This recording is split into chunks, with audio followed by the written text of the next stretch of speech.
Mark, good to see you again. I'll start with what I imagine is the disappointing news that Tyreek Wright has been recalled by his parent club, Aston Villa. What's your understanding of the reasoning behind that?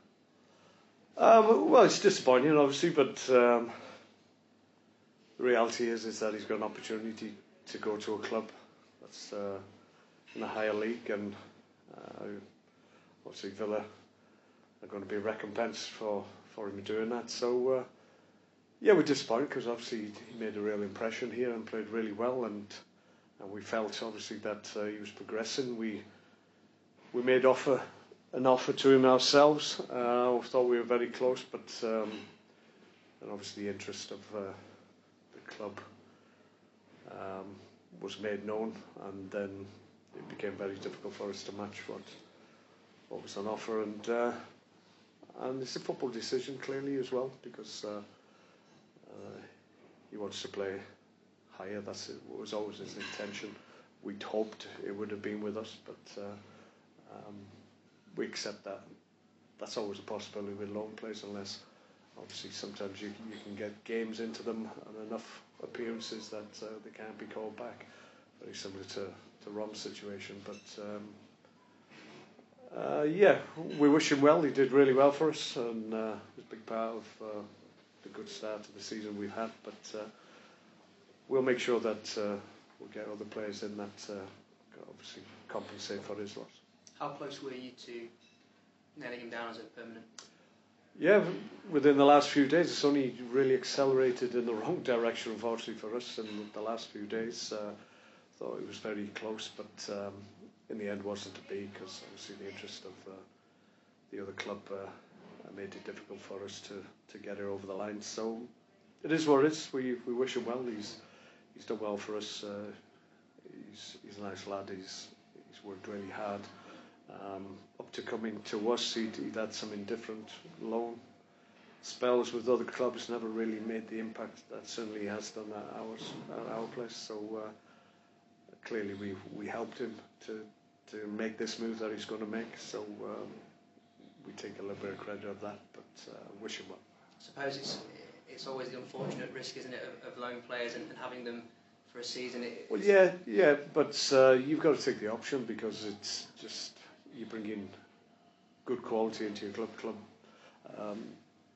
players. Sorry, that if they're on the open market, you wouldn't be able to bring to your club if you had to buy them directly. So the loan system helps in that regard. You can bring good players to your club, players that are financially, if they were on the open market, out of your reach. So you can bring good players in, and we'll still endeavour to do that. There's always good options out there. So Tyreek's moved on, obviously, but we feel we can compensate and bring good talent in again. So on that front, then, in terms of actively looking at a possible replacement for Tyreek in the squad, then there have been reports today in the last hour or two that you're close to, if not have already signed Thierry Nevers from West Ham on loan. Is there any truth in that? We're making strides to bring good players in. We think we're close to bringing in maybe one or two. Obviously, we've not confirmed those yet, but we're confident in the next 24 hours we should progress to that end. So yeah, we'll keep our fingers crossed. We're not going to count chickens yet, but that's our intention. There's always been a contingency plan in place in terms of possible targets if a recall were to happen in the case of Tyreek's. Well, yeah, you have to have those. You have to preempt, obviously, certain circumstances. We obviously there was the situation that Tyreek should or could take the option and leave us. So we have to protect ourselves. We have to make sure that positions in the team, key position in the team, are filled with the right talent, and if we have to go into the loan market, or if we're in the position to maybe bring somebody and offer a contract to someone, then we'll do that. But you have to make plans. It'd be foolish and not correct not to. I mean, that's part of this job, that you have to try and preempt almost every eventuality if you can. It's not always an easy process, but ones you can see in the horizon or on the horizon, then you can react to. So obviously, as I said earlier, this is only really accelerated the last couple of days. So we've got guys that are likely to come in to compensate, as I've said. So that shows we're ahead of the game in terms of planning. In terms of your budget size for this window and the players that you have in the squad and prospective players maybe, are you in a position to accommodate for all those players, or is it inevitable that some are going to have to leave this window to fit within the budget size? Yeah, we're not going out there and spending money that we haven't got. We'll move the squad around. Some guys will leave. Tariq obviously frees up a little bit of capital that we can use, so that's what we'll do. There may be other ins, there will be other ins, there'll be other outs as well. So it's just about managing the squad, the numbers, and the cost if we do try and improve. I look at a player like, say, for example, Jay Young, who's had limited game time and opportunities. Is it more likely that he is one that would leave, and would that be a loan? Would that be a permanent? We'll have to wait and see. There's a lot of interest, as you would imagine. Clubs see good players, and we have got good players that are not quite getting near to the first 11 or the match day squad, and they will inquire, and we've had inquiries for a lot of players. Jake's one of those. So we have to look at every eventuality and every circumstance and judge them on their merits, and we'll do what we feel is best for Bradford, obviously, and we'll see what happens. It's a case of just making the right judgment calls on the makeup of the squad at the end of this window. As I've said to you before, the idea is to be stronger at the end than you were at the beginning. So that's what we'll endeavour to do. Albeit it's still very early on in this January window, but your first January window in League Two, how are you finding it, and how does it compare? Well, it's early days, as you say. Yeah, loans going back to parent clubs is probably a new thing for me, so I'll have to deal with that. But yeah, it's very similar in terms of obviously the work you have to do, and obviously the recruitment department with Stephen is doing great work, making sure that if we do lose players, then we've got 2 or 3 that are potential replacements, and they present it to me, and then I make decisions based on what I see, and that will continue. It's worked for us up to this point. As I said, taking Tariq as an example, his previous loans haven't been that impressive, but we just looked at his qualities as a player, and we did obviously our due diligence in terms of him as a kid, and we felt we could improve him, and that's what we did. So anybody who comes here, we've got a lot to offer. I've said this before, the platform that we have and the demands that this club places on players. It's good for young players. If they can embrace it and thrive in the environment that we have, then it proves to their parent clubs and clubs that possibly could be interested in them that they can deal with football at a higher level. So on the one hand, it's a negative because there's a potential to lose players you've been working day in, day out with, but the potential is there to bring other good players in because you're trusted to improve them. So we'll work to make sure that we keep that reputation. Yeah, and is Tariq's time at the football club a prime example of why one shouldn't always look at their previous statistics, for the want of a better word, at other clubs, and actually your due diligence and what you see in a player is why you bring them to Yeah, and I think we trust our eye in terms of knowing a good player when we see one. Obviously, it's what you need at that time, and what fits correctly for one team won't be the same for another team. So, and if you pick the wrong club to go to, then that can compromise you as a player because it's the wrong club at the wrong time. But if you get the right talent in and your right club, and you can offer them obviously that development path that we undoubtedly can in terms of exposing them to the demands and expectations of a big club, then that's going to help them. So, like I said, I think parent clubs recognise that. Certainly, clubs at a higher level, and I think we'll benefit from that in terms of getting more talent. The tactical change that you've made of late, How big an influence is that when you're looking at prospective players in this window? Not so much. The fundamentals that we do don't change in terms of I expect us to be comfortable on the ball, I expect good movement, I want us to be dynamic at the top end of the pitch. So those are fundamentals. They don't change irrespective of which way we go or which formation we choose to go with. So it's more about getting players that are comfortable with the football and can deal with it and make good decisions on the football field. That's the key from my point of view. Can they make the right decision on when to release a ball, when to dribble the football, take someone on in key areas, or pass at the right time. All those things, decision-making decisions, those are the things that sometimes set you apart from a player who maybe isn't quite at your level, and you've just got to make good decisions. And that's what we try and look for in players, that first and foremost they're talented, but decision making is a key one for me. You spoke about Tariq before he left, the qualities that he has. You saw a bit of a centre forward in him, certainly in his movement in the Harrogate game. Now that he's not with you, on the presumption that you stick with this formation that you have been using, is there an eligible player that can come in and fill that role that Tariq leaves behind? Oh yeah, I think so. I think certainly Abu Issa has got the talent to play that role. Exactly the same. He's played down the middle and scored goals in the past in his career. So it's not as if Tariq leaving has left us totally exposed. We've got good players that can come in, even without obviously the ones we want to try and bring. So I think we're still in a good place. We're disappointed, obviously, that Tariq's gone, but we're not fatally wounded in terms of we won't be able to bounce back from it. So we're in a good place. I've got good players, so I'm not too perturbed about it. And one of those players that you have brought in this window is officially eligible as a Bradford City player as of today, Matt Derbyshire. How has he settled in?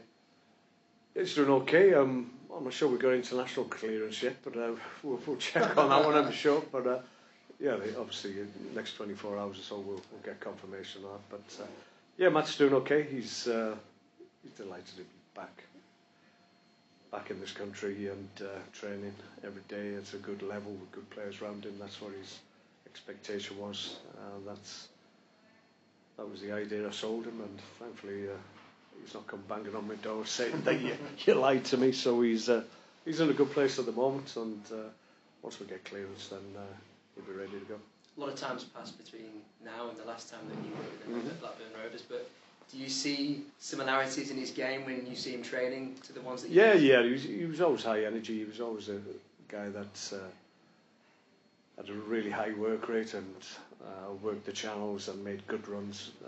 That was always his strength, and would always get you a goal. It was really, really good for me at Blackburn, and obviously left around the time I did, and had a really good career, and credit to them and to him. And that only happens if you're a good professional and first and foremost a good player. But he's prepared to go to different places to play his trade, and I think that's made him a more rounded player. He's technically aware of what's required, and we're back to that decision making about making the right decision at the right time, and that comes from experience, that comes from playing in different countries, different styles of player. That can only enhance your general play. When you've worked with a player at a young age like you did, do you always keep tabs on his career? Yeah. It's not as if you're on the phone to him and keeping in touch, but you always keep an eye out, and now and again you see something flash up, and you'll say, oh, well, he's gone there now, and he's still progressing, he's still playing, and it's more difficult to see when someone flashes up and they say they've retired, and that really makes me feel old. But it seems to be more and more of them of late. But yeah, you always, Matt's one of those players that you always wanted to do well, because he was a really good professional, a good player clearly, but he had elements as a personality that you hoped would enable him to do well, and you always felt that he would, just because of his desire to be the best he could be. So really delighted that we're working with him again. Obviously myself and Glenn have known him for a long time, and hasn't changed. He's slightly more mature, I would suggest, but he hasn't changed in his outlook to the game itself. I know he was a player that you were hopeful of bringing in during the summer. So how did the initial interest come about? Well, it's one of those. We were just made aware that there was a possibility. He was obviously at a different club, and it looked like he wanted to come back home. And there was a possibility that the club was going to allow that to happen. So that's when the initial talks began. It ended up being more convoluted than we thought, and we had to move on, and we had to allow it to pass us by. But credit to Matt, he went out and found himself a contract in India, and was still playing. And then similar scenario. It was a case that he wanted to come back again, and we just asked if we were still interested. And obviously, timing this time was better than in the summer window. Pending international clearance, then, is he eligible and fit enough to be available if selected tomorrow? We'll wait and see. Like I said, yeah, he's been training for a number of days now, so yeah, he's look okay. He was a little bit poorly last week, obviously with a bit of a chest infection that's been flying around. So I'd have to make a decision on tomorrow night, but no. Once the international clearance comes, then he's good to go. Team news elsewhere in the squad. Who have you got available? Who have you not got available? No, in terms of last time out, in terms of starting level, everybody else is available apart from Tyreek. Yeah, predominantly the squad's okay. We're still missing likes of Scotty Banks. Was out training today, so hopefully we'll get him back in the next week or so. Apart from that, just the guys that we know are injured, like Samani or whatever. Liam Wright is back training with the group, so that's good to see. He's been out a long time, so we're encouraged by that. So apart from that, I think everybody as we were last time out. How close is Manny? He's out on the grass. He's running around. He's shouting and bawling. So yeah, I don't think he's too far off. Obviously, we're going to have to be careful in terms of how we reintroduce him, but he won't need any work on his enthusiasm. He probably thinks he should be playing now, but that's not really realistic. But I can imagine that once he does get playing again, it'll be very quick. That it will be a short period of time before he's hitting the heights he wants to. And just finally from me on Rochdale, obviously a game that was postponed before Christmas. I think you described it as a winnable game at the time. Does that sentiment still reign true? Yeah, I think so. Obviously, they're still in a situation at the bottom of the league that they would prefer to not to be involved in. But as I've said, with all the teams at this level, they've all got talent within their group that can hurt you. And having looked at them this week, that's the case with Rochdale. They've got good talent in key areas of the field, top of the pitch, out in wide areas as well. And those are the areas that can cause you a problem if you don't address them. So I think the key is that we don't underestimate anybody. You can't afford to in this league, and we'll be ready to go again. We're in a good place. Obviously, 2 home wins. We want to make it 3. I think if we can approach it as we have done in the last 2 games, then we'll be fine. Okay. Given what you said after the Carlisle game about the length of time you'd had off beforehand, how important to you is it that this game comes on the Tuesday when you haven't had a game on the Saturday? Yeah, well, that was one of the things that we discussed when obviously we had a couple of options in terms of where we wanted to put it, but we looked at the calendar and obviously the gap at the weekend. If we hadn't had it this week, the Rochdale game, then once again we're looking at 2 weeks before we'd had a game again, so we didn't want to have that situation once again. So we're happy enough with the date. Obviously we've got other games that we're going to have to fill in. Walsall, I think, is fallen by the wayside, so we're going to have to get a date for that. Gillingham obviously hasn't been confirmed yet, I don't think so.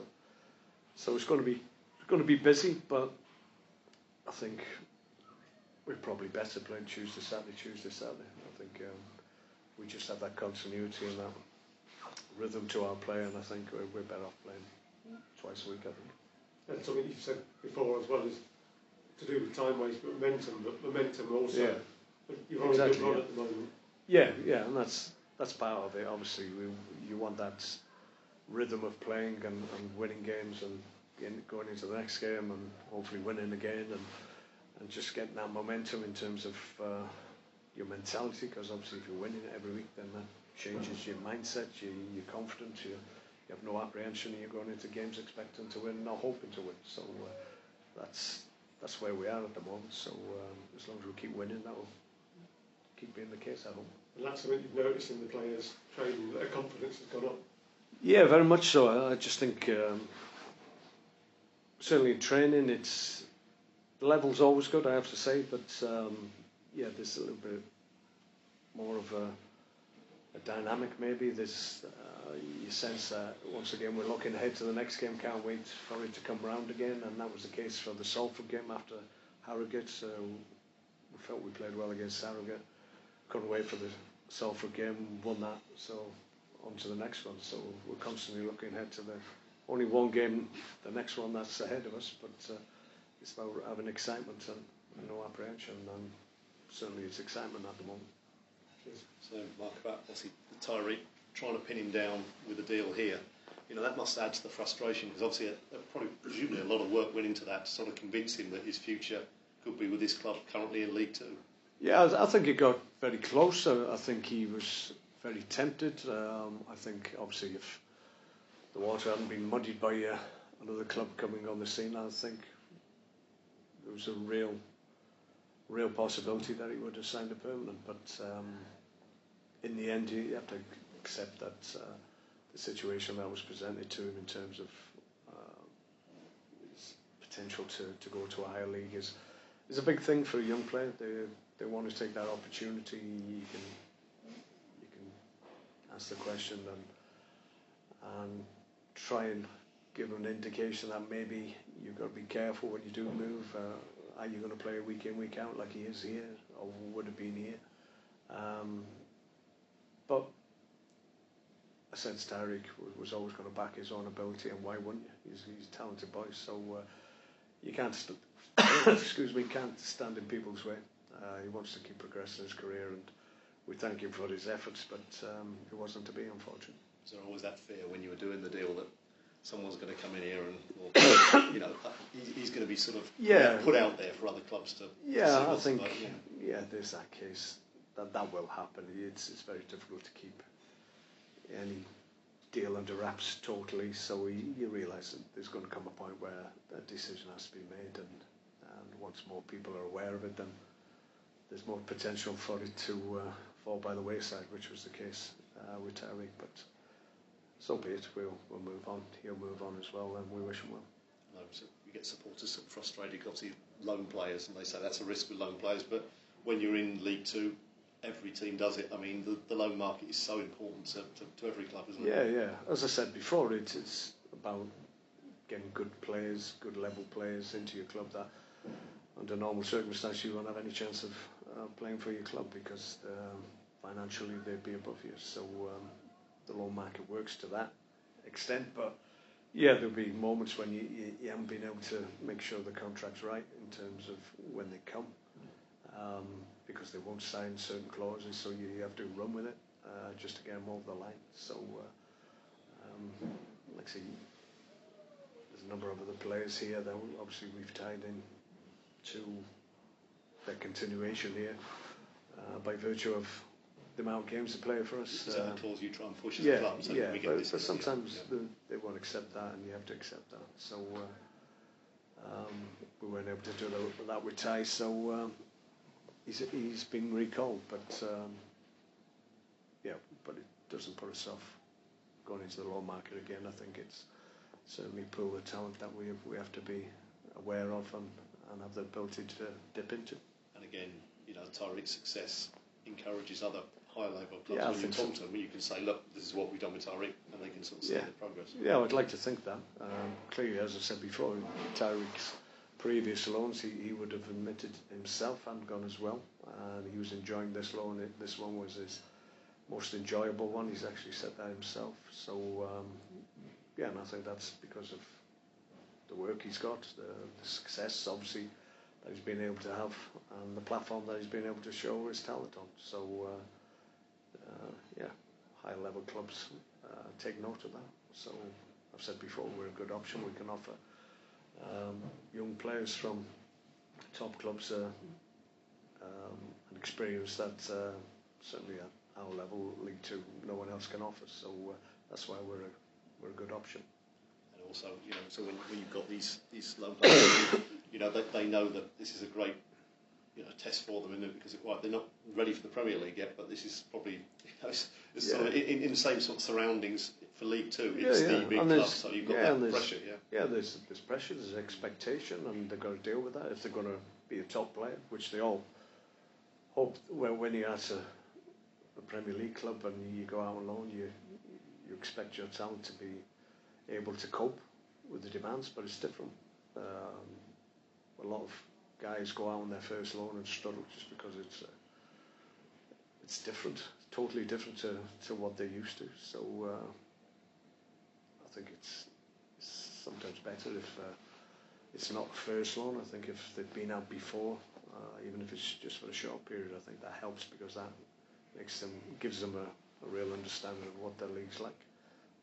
Because the first one's sort of more perhaps of an eye opener for them, because they're out with their surroundings. Some can embrace it immediately, others think, wow, what's just happened, and why am I here, So I think if you can get guys that have been out before or at a level that you can pretty much guarantee that they'll deal with what League Two throws at them, then it's always worth going into the market and trying to get those players over the line. And Mark, you talked to Peter about apprehension and excitement, and I just wonder, much as you try to fight it, when you look back now, do you think there was some apprehension building in terms of the home record? Well, we talked about the home record needing to improve, and we'd got to a point where we weren't getting the results on the board, and obviously our away form was great, and then we had obviously two poor performances. Leighton Orient and Carlisle, which obviously wasn't the level we hoped for. So on the back of not obviously getting enough home wins, that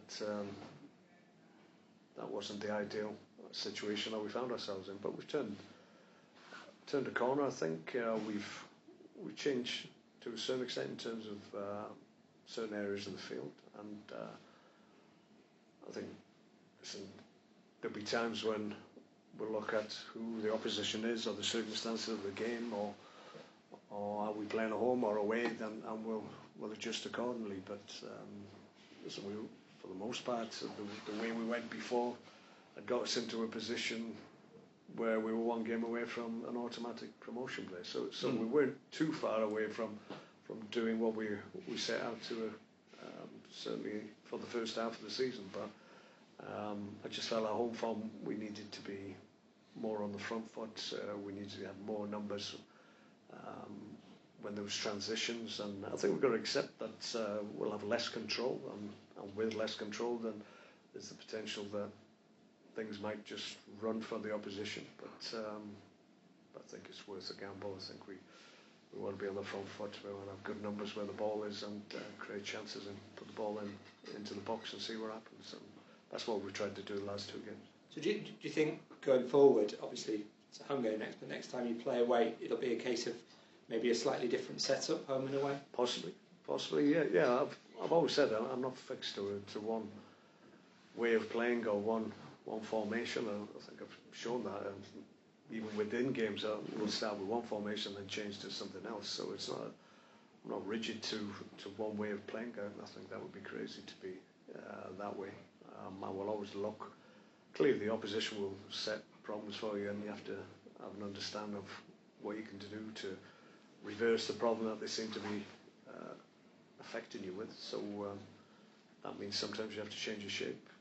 Almost always it means maybe moving people around or changing them. So it's just recognising what's happening in the game as it happens and being able to act accordingly.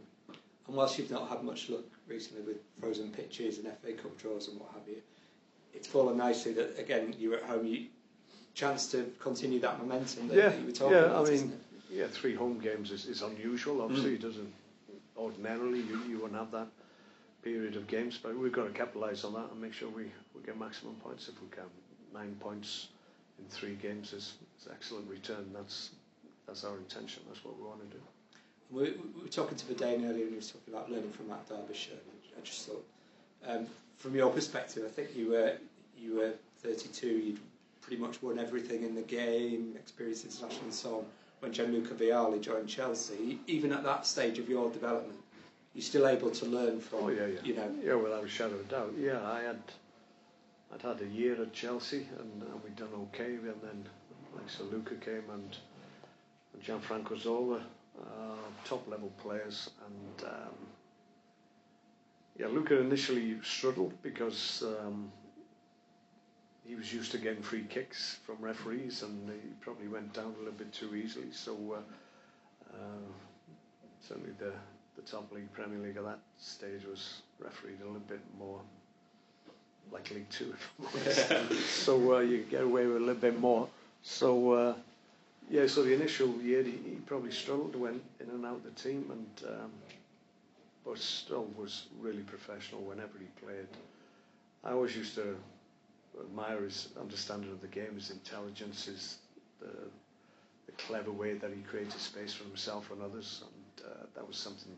Clearly, he'd come from the Italian league, and that was more tactical, certainly, than the Premier League was at that stage. And you could see why he played like he did, because he was constantly just creating little movements, or getting into little pockets of space that enabled him to have that space to affect the opposition. So, top level player, even better man, great guy, and it's a pleasure to work with him.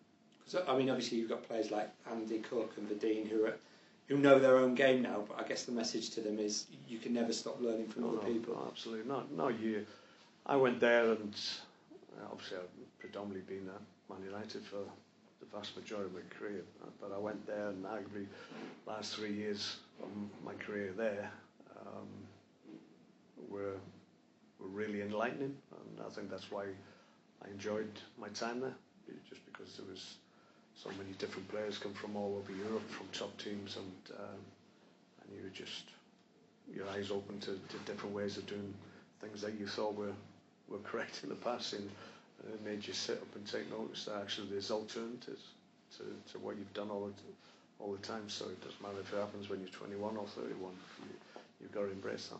Yeah, because again, sort of bringing it back to your guys, I guess Vialli coming in was in some ways a threat to your place, but I say you could use it to your advantage. You could learn. Yeah, well, I'd faced that throughout. I was a striker at Man United for however long it was, and every year there was talk that they were buying a striker, so I had to see quite a few off.